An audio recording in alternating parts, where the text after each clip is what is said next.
कृष्ण कुमार जाखड़ हूँ, राजस्थान का रहने वाला हूँ और संगरिया के पास एक गांव है, उसमें खेती करता हूँ। और मेरे ग्रुप में करीब 17 किसान हैं और 400 एकड़ में हम कुदरती खेती करते हैं। और मैं जब से खेती में किसान हूँ पैदाइशी में, जब से कॉलेज से आया मैंने केमिकल फार्मिंग शुरू की। केमिकल से धीरे धीरे परेशान होने के बाद मैंने जो है ऑर्गेनिक फार्मिंग शुरू की। ऑर्गेनिक फार्मिंग का जैसे शब्द आया तो मुझे लगता है ऑर्गेनिक फार्मिंग करनी चाहिए। तो ऑर्गेनिक के में जितनी विधि थी वो सारी होमा फार्मिंग मैंने करके देखी और वर्मी कंपोस्ट मैंने डाल के देखी, वर्मी कंपोस्ट कम ज़्यादा डाल के देखी। मैंने जो है आयुर्वेद की बहुत सारे फार्मूलेशन बना के वो भी डाल के देखी।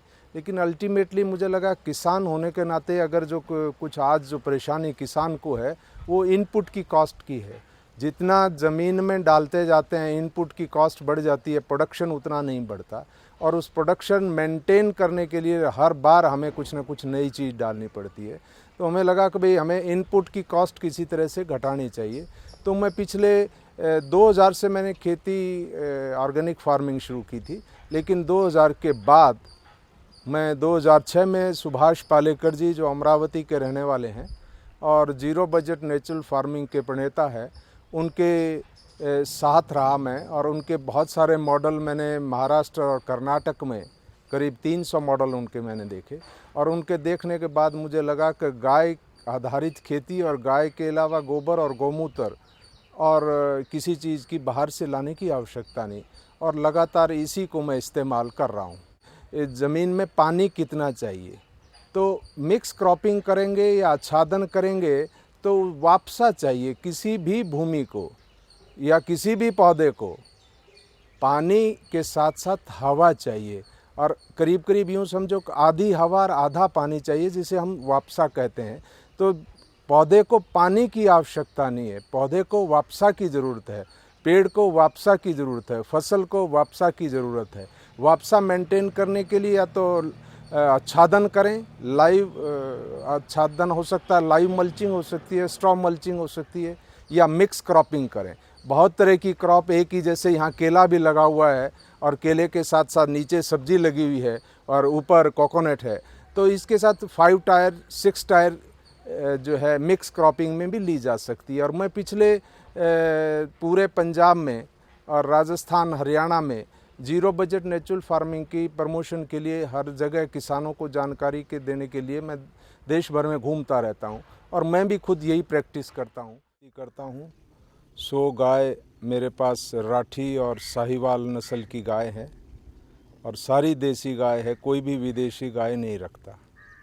तो क्योंकि आज देश में किसान की बहुत बुरी हालत है, किसान लाखों की संख्या में आत्महत्या हर साल कर रहा है, हर एक मिनट में एक किसान आत्महत्या कर रहा है।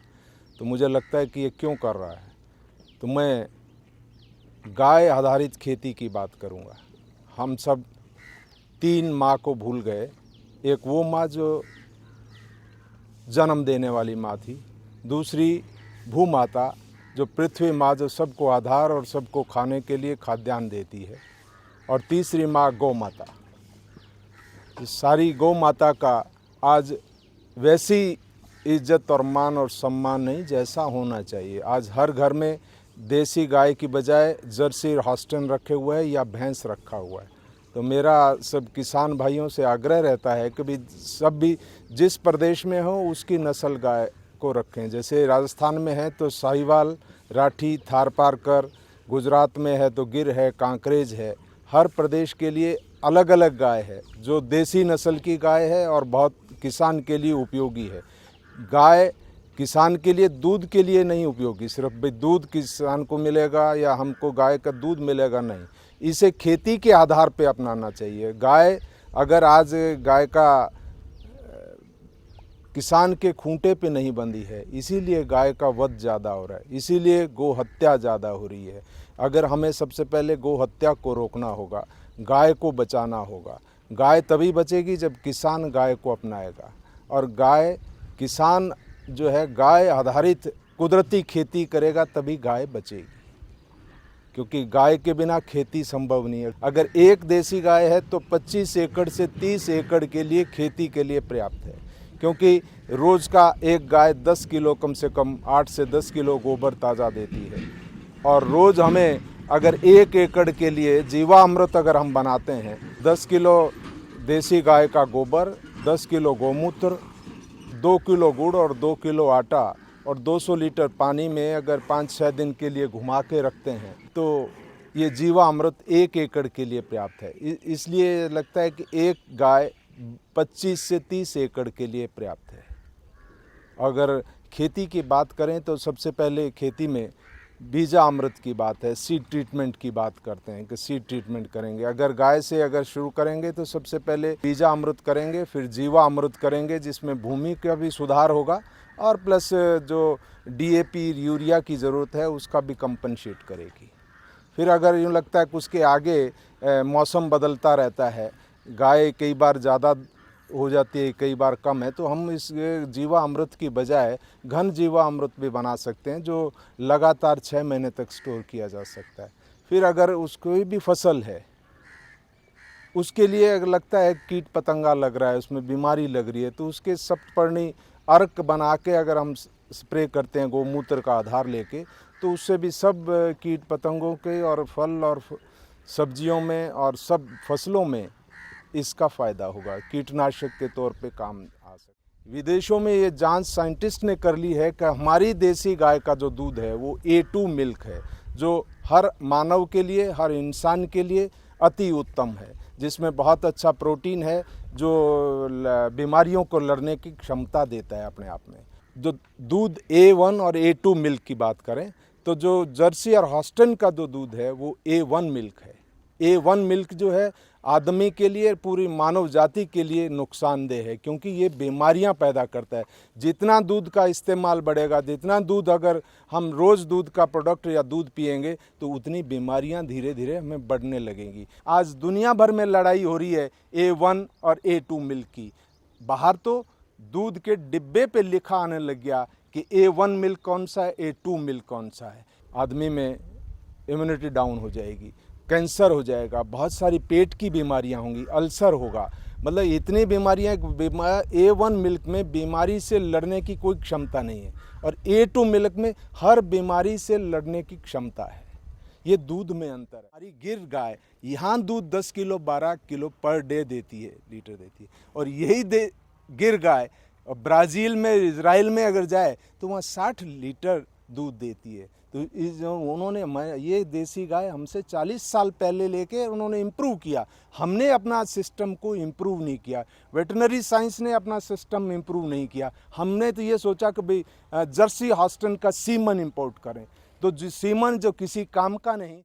देसी गाय के गोबर में और विदेशी गाय के गोबर में कितना अंतर है, उसका खाने का जो सिस्टम है। यूँ लगता है कि जैसे गोबर की ये बात लेते हैं कि देसी गाय का ही गोबर क्यों लें हम जीवामृत के लिए, देसी गाय को प्रेफर क्यों करें।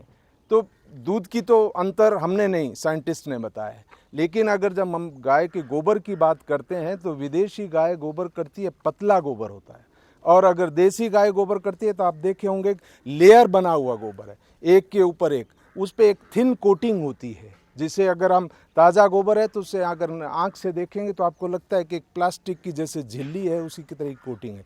तो इसका मतलब हमारी देसी गाय में आंत बहुत लंबी है। जो कुछ गोबर उसमें से निकलता है, जो एंजाइम्स उसमें बनते हैं, वो मानव हित में है और खेती के हित में है। यूनिवर्सिटीज़ के साइंटिस्ट, एग्रीकल्चर के विद्वान लोग सब ये कहते हैं कि हरित क्रांति के बिना लोगों का अन्न अगर पैदा नहीं करते, हरित क्रांति नहीं आती, तो लोगों का पेट कैसे भरता। और ये नया सीड, केमिकल इंडस्ट्री, यूरिया और डीएपी का प्रचलन, मैं तो ये मानता हूँ कि यूरिया और डीएपी का प्रचलन नहीं था।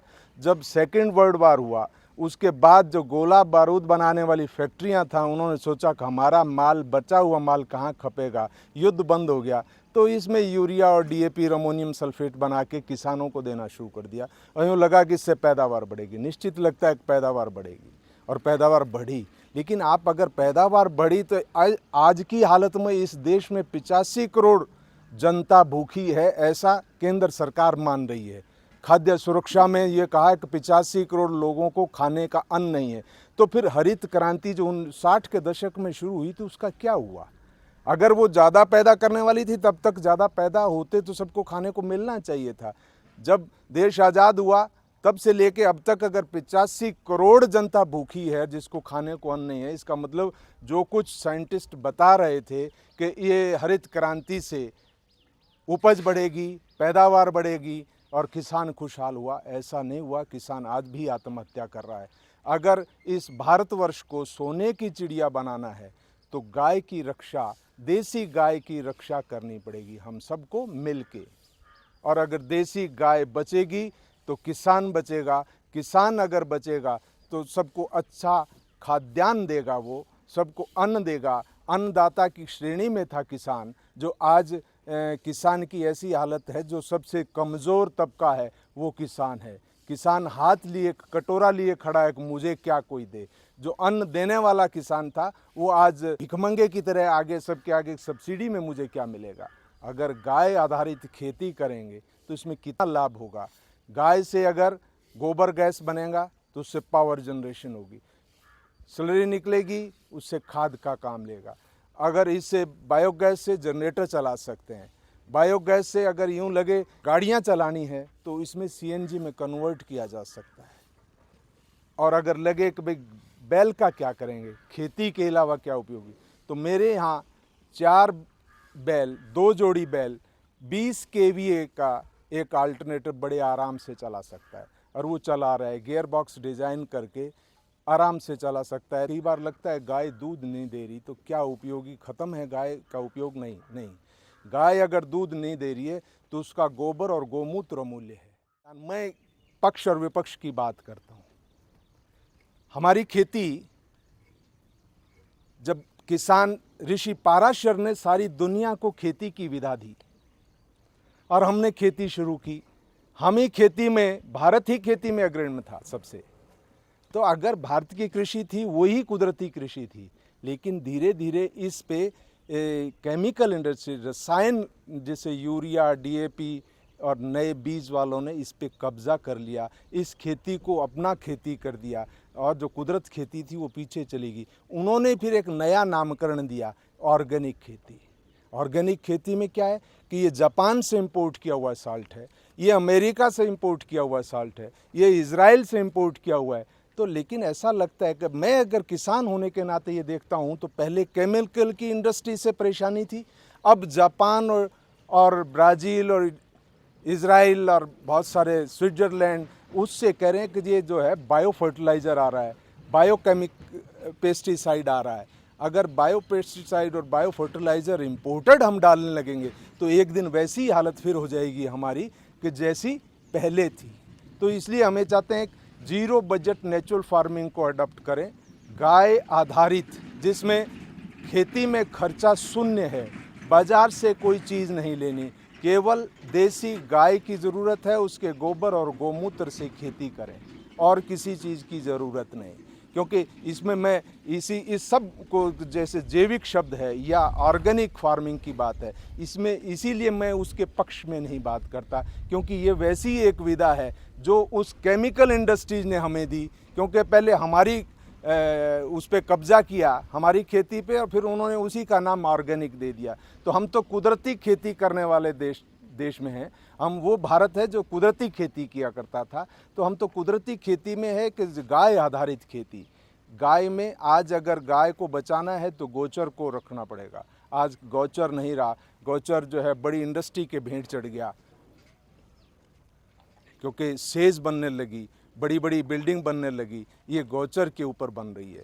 तो अगर गोचर, गाय बचानी है तो गोचर भी बचाना पड़ेगा। मेरा जो बेल्ट है वो कॉटन बेल्ट है और ज़्यादा माल्टा मौसमी पैदा होता है, लेकिन मैं माल्टा मौसमी के अलावा अनार भी है, अंगूर भी है और सभी सब्जियां मैं पैदा करता हूं और गन्ना और धान भी पैदा करता हूं।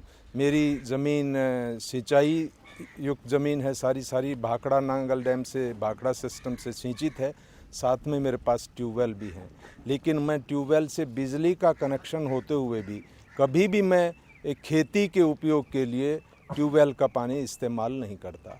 मेरे पास 6 ट्यूबवेल हैं, लेकिन 6 में से 2 ही ट्यूबवेल चलाता हूँ पानी की ज़्यादा कमी हो तो, बाकी 4 बंद किए हुए हैं। और मेरे पास ड्रिप का पूरा सिस्टम है, मेरे सारे सिट्रस ऑर्चर्ड में, जिसमें से माल्टा, मौसमी और किन्नू लगा हुआ है, लेकिन वो मैं कभी भी ऑपरेट नहीं करता, क्योंकि मैं सिर्फ 10% पानी में ही मेरी जो किन्नू और माल्टा मौसमी है वो होता है, और अगर मैं ड्रिप यूज़ करता हूँ तो उसमें 40% पानी लगता है और मेंटेनेंस ज़्यादा है, प्लस पावर कंजम्पशन। अपना देसी बीज कैसे बचे, इसका सीड बैंक बनाने की चेष्टा में हूँ, और लगातार मेरे पास बहुत तरह के बीज हैं। मैं किसानों को एक्सचेंज करते हैं, हमें मार्केट से कोई बीज नहीं खरीदना, बाज़ार से कोई बीज नहीं खरीदना, हम सिर्फ अपना बीज को एक्सचेंज करते हैं। हर एक किसान चाहे एक मुट्ठी बीज दे, मेरे पास 5 ग्राम से मैंने गेहूं तैयार की हुई है।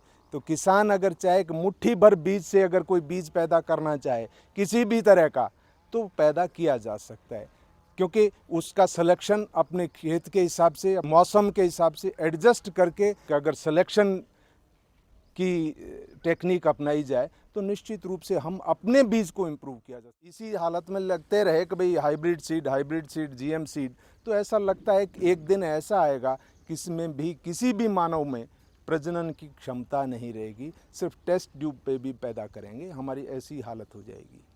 क्योंकि हम एक तरफ ये लगता है कि अगर हम इस पिछले 50 साल के दौर में देखते हैं, मेरे गांव की मैं तरफ देखता हूं, तो मेरे गांव में एक सरकारी हॉस्पिटल, 2 वैद्य और 2 मेडिकल की दुकान हुआ करती थी आज से 40 साल पहले।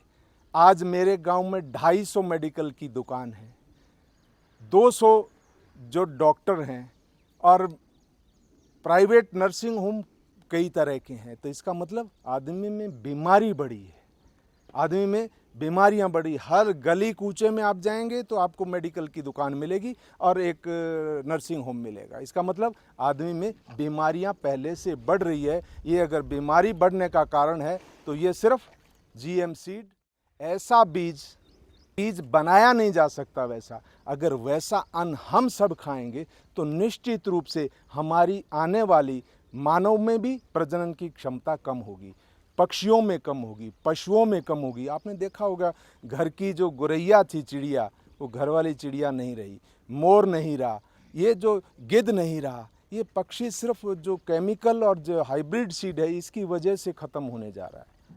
तो अगर हमारा देसी बीज बचेगा तभी मानव का कल्याण। और मैं एक और बड़ा छोटा सा उदाहरण देना चाहूँगा।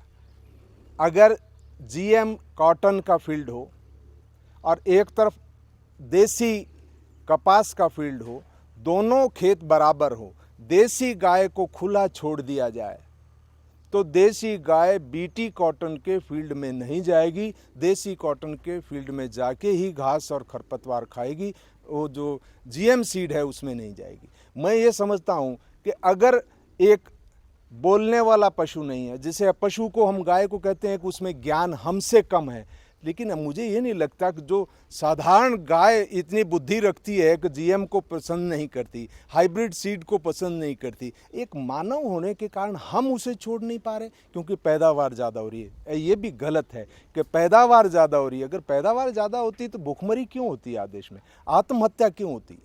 ये आत्महत्या का कारण ये है कि पैदावार कम है। हम इस कंपटीशन में और ज़्यादा पैदा करें और ज़्यादा नया बीज लें, लेकिन बीज नहीं है। अगर ऐसी हालत रही जैसी अब है तो हाइब्रिड सीड हम सबको ऐसी स्थिति में लाके खड़ा करेगा, हमारे पास देसी बीज नहीं बचेगा।